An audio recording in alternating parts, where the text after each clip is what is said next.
And firstly, thanks to Professor Bolanath and Sheelan for inviting me here. I'm not an expert on entrepreneurship actually, but I'm here to tell you a story actually. We heard a lot of theory and we heard a lot of technical stuff. So I thought I'll relax it a bit and I'll tell you a story. And the story is about young people like you.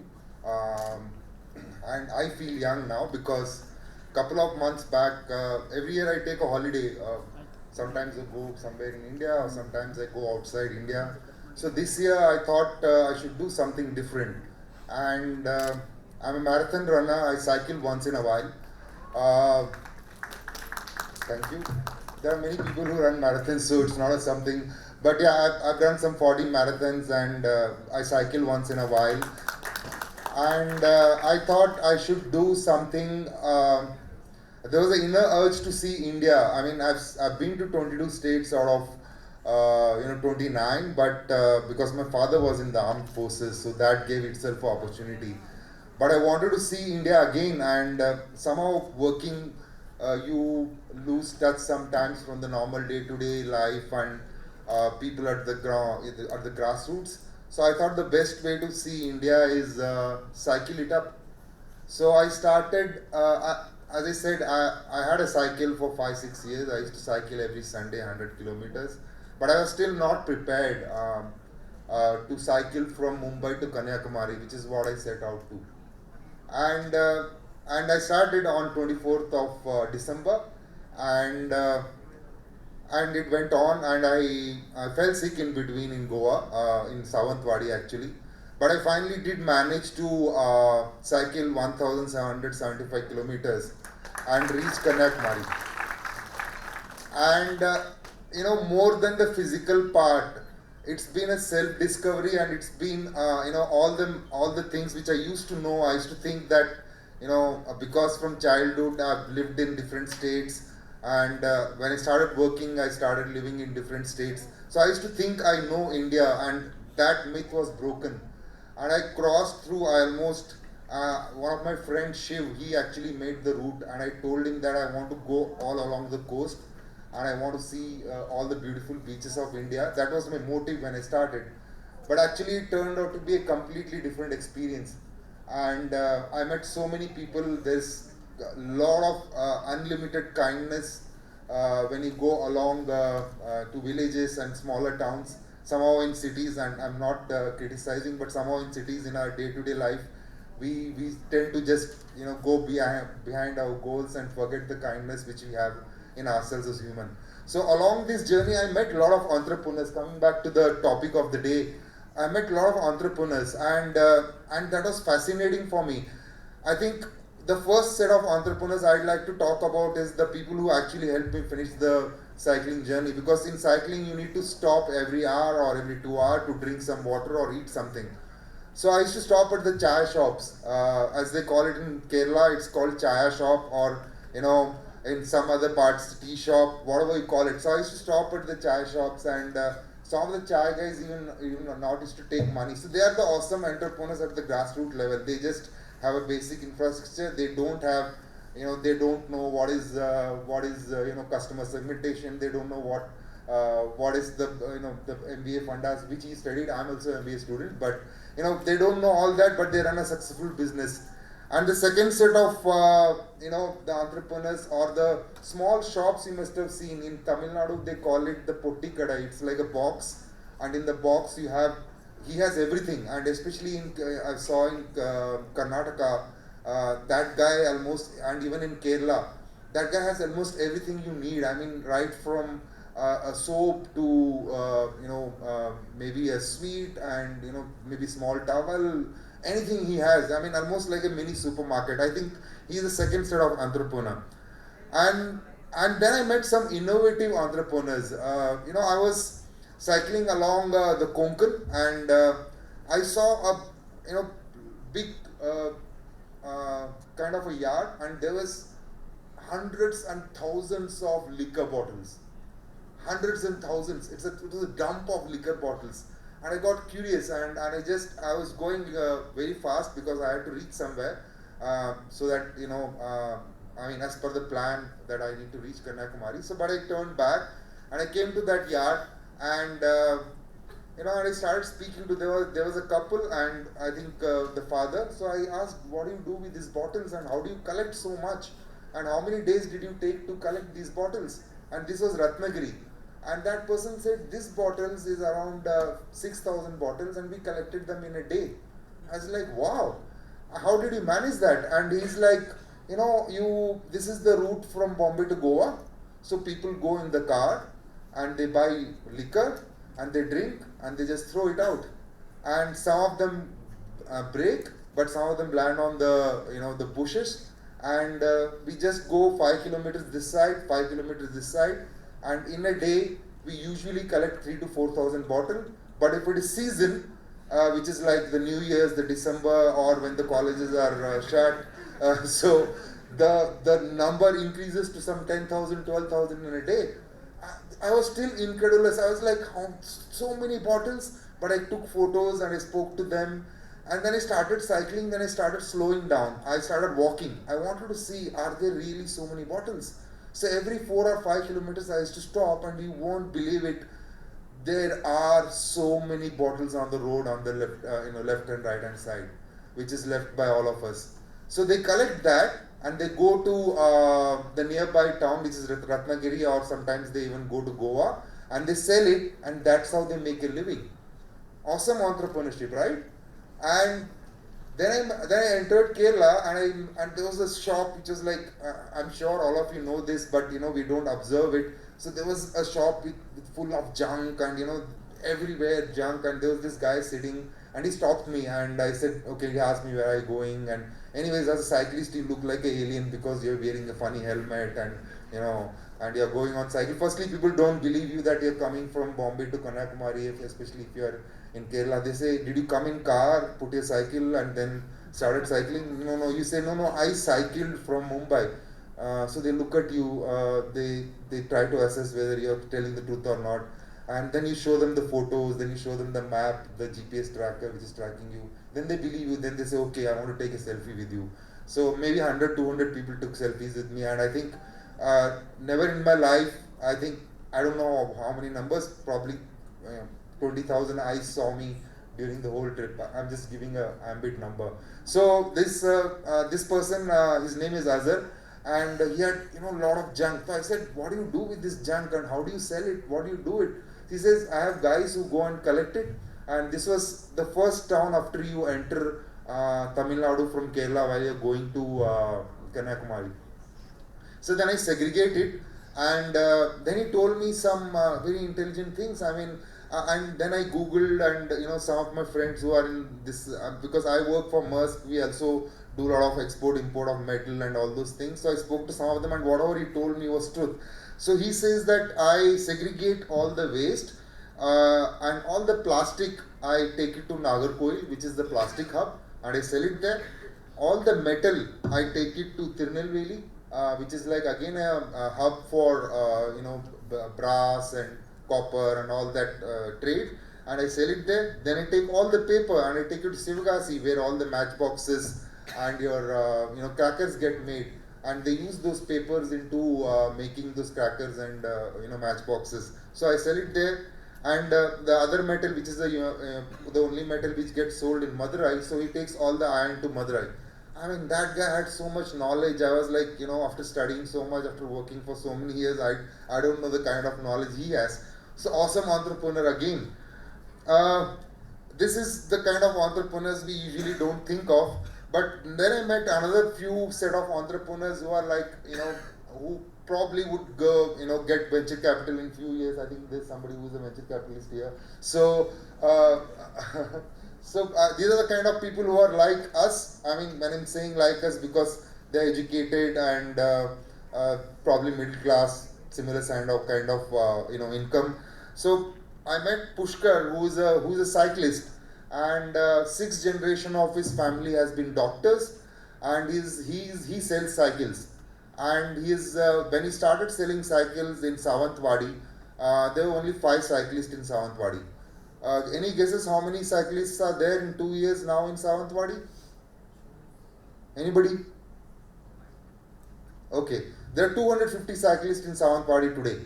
And these cycles are not the normal cycles, these are geared cycles which probably cost you around 15,000 and upwards, and he has been able to sell them. And he himself is a champion. He's been to Kardungla on cycle, and he's called KOM. KOM means King of Mountaineering. King of Mountains. Where Strava is a, how many of you know Strava? Raise hands. Okay, he knows Strava. So Strava is a very popular app which is used by cyclists to track their journey. The kilometer, the measurements and things like that. Strava gives out that. So if you climb a particular mountain on cycle, then and in a particular time, then you get the King of Mountain title. So Pushkar is a King of Mountain titleist, and guess what? He's just 21 and he's in undergrad, and he's already an entrepreneur.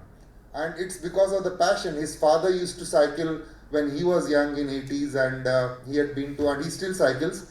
He has been to Delhi from Maharashtra. He's been to Assam from Maharashtra and things like that. So that bug caught him, and at the age of 12, Pushkar went from Sawantwadi to Goa, which was like 100 kilometers alone. Right? So he has turned his passion into business, and he's already a businessman, and he's still in second year of his graduation. Again, a fantastic, awesome story. And he says that money is a byproduct for me at this point of time, because I want to build a community. Yes, I want to earn money, but if I build a community, then obviously the money would come. And he's very passionate about cycling, and I stayed, because I was not well, so I stayed with them for 2 days, and his father was a doctor, so that helped. And he knows so much about cycling, and when he speaks about cycling, you can see twinkle in his eyes. So he has turned his passion into entrepreneurship. Then I met Saqib, again by chance. My cycle was giving some problem, and I just asked somebody who was taking some photograph. They said there's a cycling group all along Kerala, and I was in Kasargod, so Saqib's people came and they took me. My cycle was giving some noise, and I started speaking to Saqib. Saqib's story is really fascinating. Saqib's father started a cycling company in Pioneer called Yusufco, which was actually inspired by the name Ramco, if any of you know Ramco Cements and Ramco Systems. So, but it was not doing well, and Saqib started helping his father at the age of 12. And somehow they survived for a few years, but when he was in college, his father decided that he will go to Middle East to earn some money. So Saqib decided to, at the age of 18, took over the company of his father, which was a cycling shop, which is Yusufco in Pioneer. And within 2 to 3 years, he turned around that cycling shop, which used to earn few lakh rupees in a year, and it started doing a turnover of, any guesses? It started doing turnover of 2 crores per annum.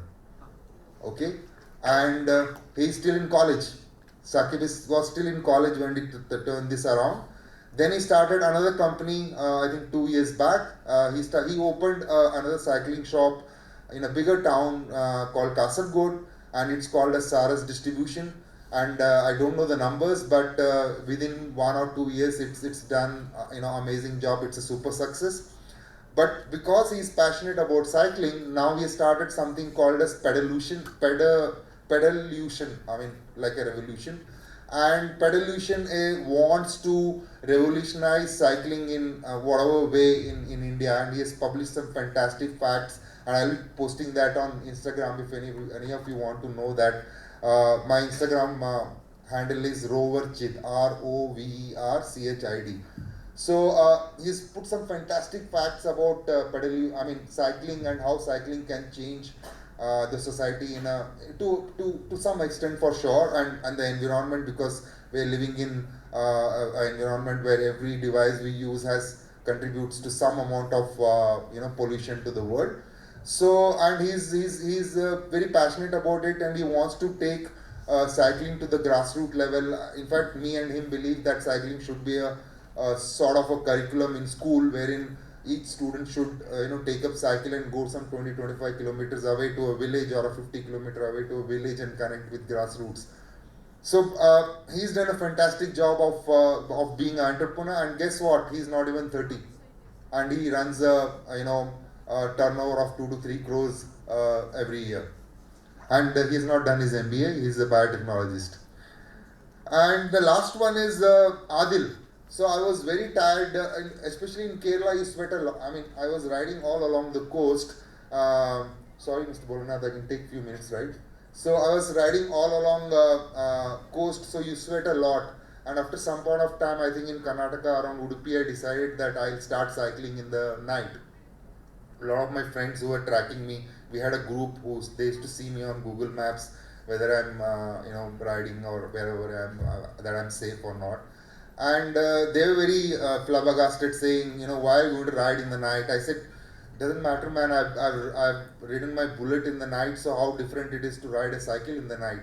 So I just started, and this is again, I'm saying this particular incident because all of us have some fears. If you are whether if I'm doing an MBA, what kind of job I'll get, and if I'm doing a job, if I start become an entrepreneur, what will happen? Everybody has some fear, some demon. So I had that demon that what will happen if I ride in the night, and I started riding it in the night, and the kind of things I saw is so awesome. I mean, I was riding along, I was crossing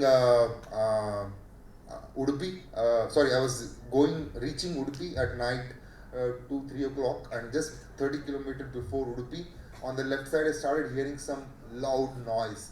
And I thought, at this time, what's the music happening? If this is not Bombay or Bangalore, who's making so much noise with music? So I just take a left turn, it was like a down, and I go into a small enclosure. It's a village, they put up some stage, and there is Yakshagan happening. Anybody knows Yakshagan?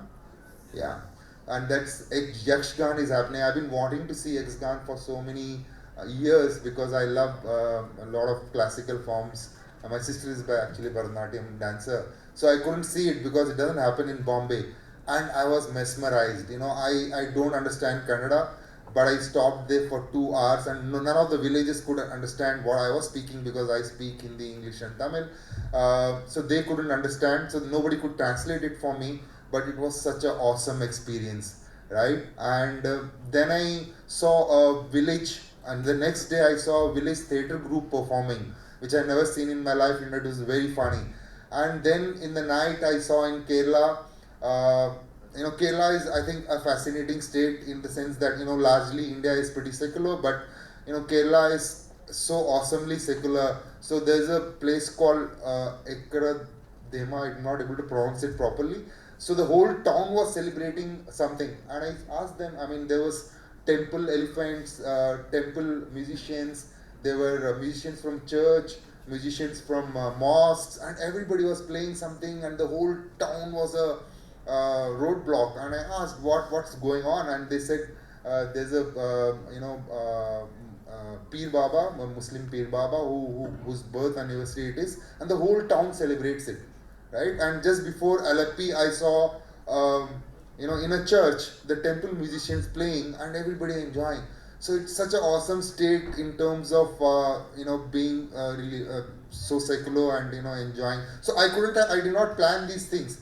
I saw all these things. The point I'm trying to make is I killed my fear of riding in the night, and I started riding in the night, and that's how I could see all these festivals being celebrated. If I had ridden from the normal cyclist time of morning 6 to evening 6, I wouldn't have seen all these Yakshagana and all the festivals which I saw.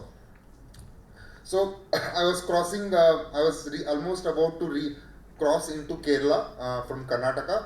On the right hand side, I love black coffee, and I see a board called Black Sugar. And I'm like, am I dreaming, or am I hallucinating because I want black coffee? I mean, they make black coffee in the chai shops, but it's not as good as the way you want it, right? So they usually make it with milk and things like that. Then I think, okay, let me cross over. So I cross over to the other side. There is actually a coffee shop, an international class coffee shop, much better than the Starbucks and everything, with all the paraphernalia, classy. You see those kind of coffee shops in Melbourne or Spain or Hamburg or Germany somewhere, but I've never seen those kind of coffee shops in India. Not even in Bombay, not even in Bangalore, to disappoint Bangaloreans. Such an awesome coffee shop, and I enter there, and there are people sitting there, and I ask the owner. And the owner is a cyclist, by the way. Look at coincidences. So I asked, his name is Adil, that how did you come up with this concept, man? You don't even have 24-hour coffee shops in big cities in India. I haven't seen any actually like that kind. I think probably Cafe Day has something in Bombay which runs till 1 a.m. But you find cafe shops in five-star hotels which are 24 hours. But you don't find a standalone cafe shop. At least I have not seen it in anywhere in India. And this is in the Karnataka Kerala border. And I asked, how did you come up with this idea? And he's like, I always wanted to, as a child, I used to think that there should be a place where students can go out in the night, musicians can come and play, we can just chill out in the night. Why this restriction of time? And I myself, I like going out in the night, so I know all the omelette shops and the chai shops near my house because I go out in the night and eat and come back and sleep.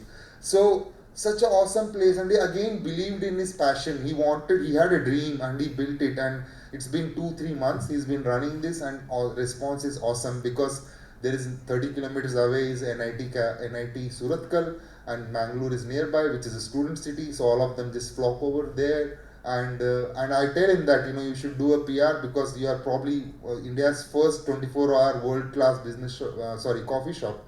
So he turned his passion into a dream too. Into a business too.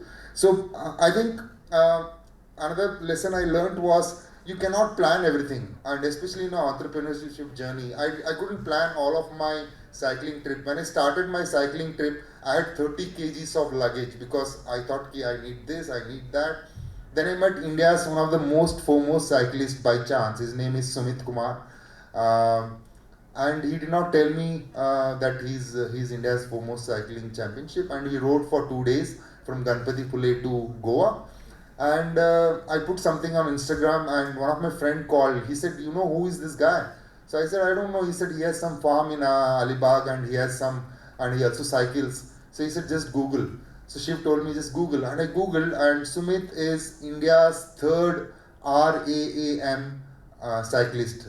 RAM is Ride Across America, which means you ride from east coast to west coast, which is 5,000 kilometers in 15 days or something. And to qualify for that, you need to ride for 24 hours, and in those 24 hours you need to cover 600 kilometers, and Sumit was that guy. So next day morning I woke up and I asked him, man, Sumit, you did not tell me that you are a RAM cyclist. And he's like, what is there to tell? It's my passion, so I do it. And then he was a little irritated. He's like, how did you find out? He's like, one of my friends saw your photo on Instagram, then I Googled, and he said, I hate Google and internet. Such a humble guy. Then what he did in Sawantwadi, he removed all my bags. He said, why do you need so much stuff? I I need 3 t-shirts, 4 t-shirts, I need this spare, that spare. He said, remove all your fears. Same for entrepreneurship, remove all your fears. He just took out my bag, and Pushkar is his friend, the first entrepreneur I told. He dumped all of my bag. He had a small little bag, this much, which goes into the cycle. He gave me that, and he said, 1 tube, 1 puncture kit, 2 sets of t-shirt, 2 cycling shorts. You are going now. I was just looking at him, like, how will I survive with this? He's like, it's like you are wearing a dry fit t-shirt. It dries in half an hour if you put it under the fan. And worst case, if you're punctured, you'll anyways fix the puncture. Otherwise, you have 1 tube. What more do you need? And I started, for first few hours, I was like, man, this will happen, that will happen. I don't have my torch. This torch, I was carrying 3 torch. Nothing happened. After that, I covered 1100 kilometers. My cycle did not puncture at all, not even 1 puncture.